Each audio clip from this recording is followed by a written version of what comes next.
era l'oro di Potosì. Oggi gli utili del petrolio, dell'acqua o delle comunicazioni. Le compagnie straniere fanno nel nostro paese ciò che non hanno permesso che si facesse nel loro.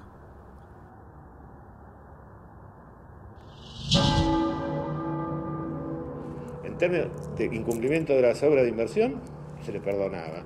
Si no lo hacían o si no se aumentaban las tarifas, como se hizo en la Panamericana, para que el usuario le financie la inversión.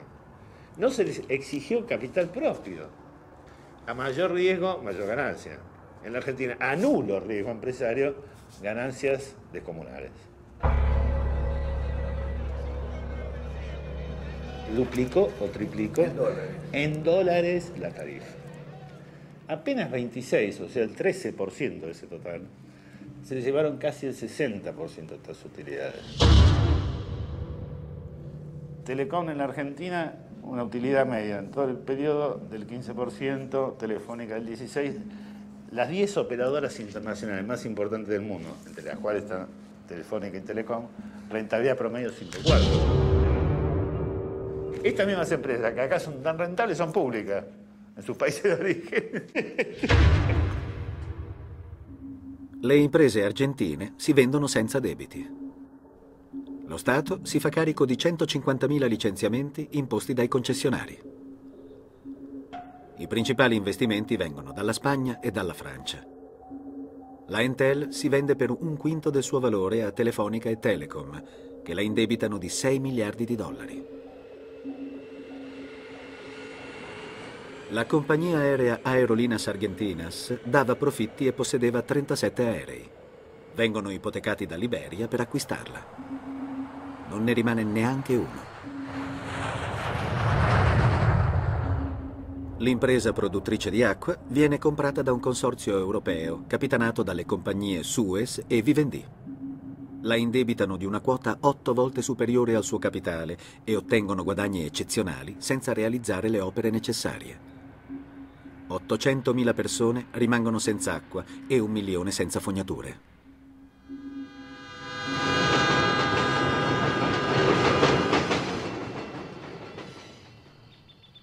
Forse però non esiste nella storia del paese uno smantellamento simile a quello del patrimonio ferroviario.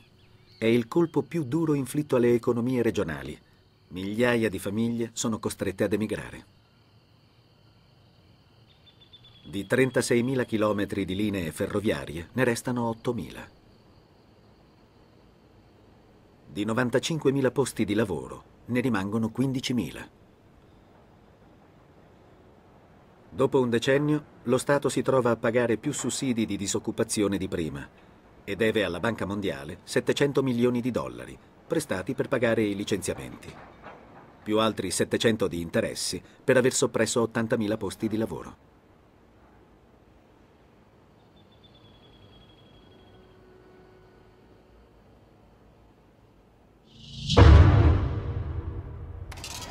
Cuando se hicieron las privatizaciones, no había subsidio para nadie, al contrario, el argumento para privatizar ferrocarriles fue el déficit. Hoy están subsidiados hidrovías, los ferrocarriles, los concesionarios viales. La magnitud de subsidio recibido por las rutas nacionales fueron 1.100 millones de dólares. Y dejaron de pagar 980 millones de dólares de canon. O sea, se robaron 2.000 millones de dólares. Debían pagar un canon por el uso económico de un bien público nuestro como sociedad. Ninguno pagó el canon. ¿Quién no pagó? Ninguno, ni los concesionarios viales, ni el Correo, ni Unequian. Sistemáticamente la seguridad jurídica en Argentina fue unilateral, es para las empresas. Pues, siempre que renegociaron, siempre renegociaron en contra de los usuarios y consumidores. ¿Cuál es la razón para que siga funcionando semejante impunidad? La política. Y los negocios políticos y los acuerdos políticos.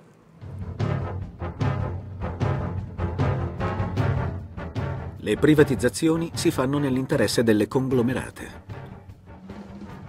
Sono queste ultime a finanziare tutte le campagne elettorali, tutti i governi, tutti i golpe dello Stato e a realizzare tutte le opere pubbliche.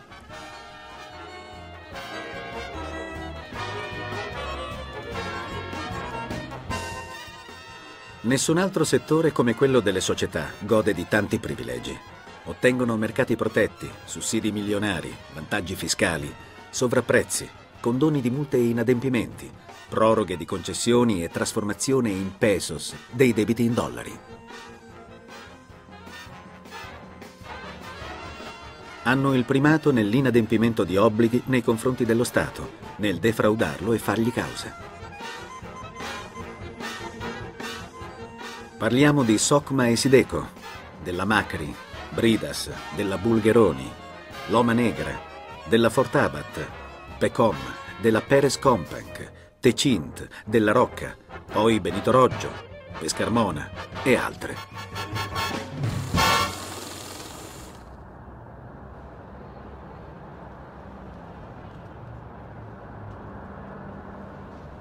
La disoccupazione esplode come un'epidemia, contagiando tutta la società. Centinaia di code di disoccupati si moltiplicano all'interno del paese.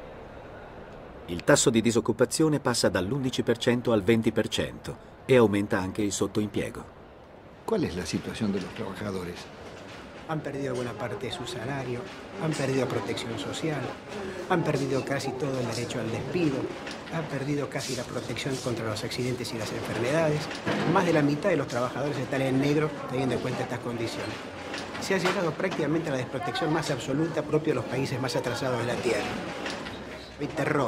Hay terror a resistir, hay terror al despido, hay terror a que mañana no tenga ninguna posibilidad de tener algo. Por eso se admite la rebaja salarial, por eso se admite el empeoramiento de las condiciones de trabajo, por eso se admite trabajar en condiciones de insalubridad. Se admite todo porque hoy perder el trabajo significa la nada, significa engrosar el ejército de mendigos, el ejército de aquellos que están fuera del sistema. Es terrible porque la situación lleva a depresión. Nel paese dell'America Latina più avanzato nel campo dei diritti sociali, decine di migliaia di bisognosi si accalcano di fronte alla chiesa di San Cagetano, patrono del lavoro, invocando il suo aiuto. Demos gracias al Señor nuestro Dios.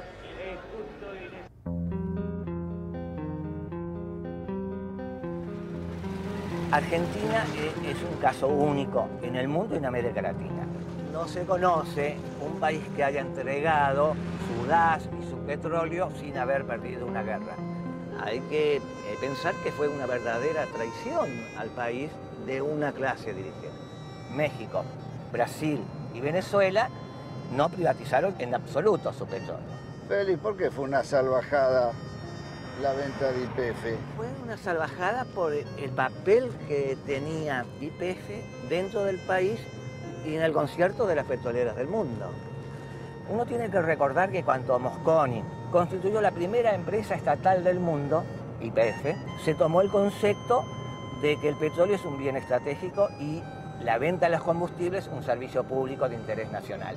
Cuando subía el precio internacional, YPF mantenía bajos precios en función de sus costos y no del precio internacional. La Yacimientos Petrolíferos Fiscales venne creata nel 1923 sotto la direzione del generale Mosconi. Nel 1907 si era scoperto il greggio in Patagonia. Nonostante i suoi molti detrattori, l'industria petrolifera si sviluppò senza dipendere dal capitale estero, diventando così un modello per l'America Latina. La sua espansione ebbe tanto successo che riuscì a raggiungere un guadagno pari a quello della provincia di Buenos Aires e individuò giacimenti che fruttarono 200 miliardi di dollari. Fue una salvajada por la cantidad de ilícitos que cometieron para privatizarla. Si se aplicara la ley de hidrocarburos, la mayor parte de las concesiones caen. Argentina podría reconstruir rápidamente una petrolera estatal. Si aplicaran hoy con decisión política la ley de hidrocarburos. Las áreas estratégicas donde más habíamos invertido las concedieron por 25 años por lo que esos pozos producían en 9 meses. El remate fue tan grosero que Menem mismo se llevó las acciones a Nueva York para venderlas. A 19 pesos una acción que costaba 38, Y 350 millones de acciones por 19 pesos, tenés la estafa del país. Fue tan grande la estafa que se contrató a la empresa McKinley para que rebajara las reservas argentinas y al año siguiente se subieran al mismo nivel que se tenía anteriormente. Vendieron un área con una reserva, supongamos, 100, y la reserva del área tenía una reserva de 140.